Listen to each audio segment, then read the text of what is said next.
आज आप सभी लोगों ने देखा होगा कि किस प्रकार से इंटरनेशनल मॉनेटरी फंड का एक कंसल्टेशन रिपोर्ट आज सामने आया है।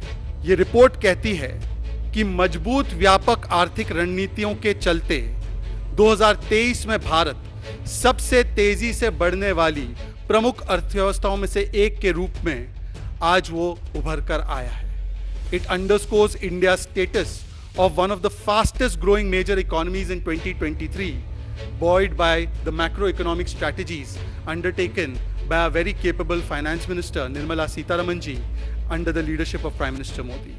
तो 2014 में जब इन्होंने सरकार छोड़ी थी तब अर्थव्यवस्था फ्रैजाइल 5 की श्रेणी में थी। आज जब हेडलाइन आती है भारत की अर्थव्यवस्था के बारे में तो फ्रैजाइल 5 नहीं बल्कि भारत की अर्थव्यवस्था को फास्टेस्ट 5 के रूप में देखा जाता है।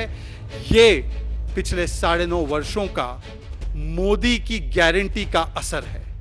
यही मोदी की गारंटी है जिस पर देश की जनता ने भी मुहर लगाई है और जिस पर IMF जैसी संस्थान भी आज मुहर लगा रही है।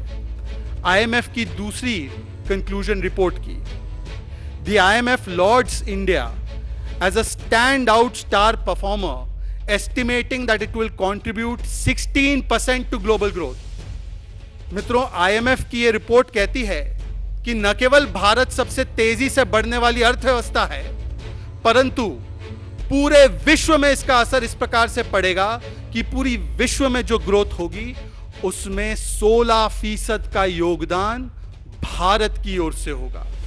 मतलब इंडियाज ग्रोथ, भारत की जो ग्रोथ है वो केवल भारतीयों के लिए नहीं बल्कि पूरे विश्व को संपन्न बनाने के लिए ये ग्रोथ है। इसका भी अंदेशा आज इस रिपोर्ट से दिखाई पड़ता है।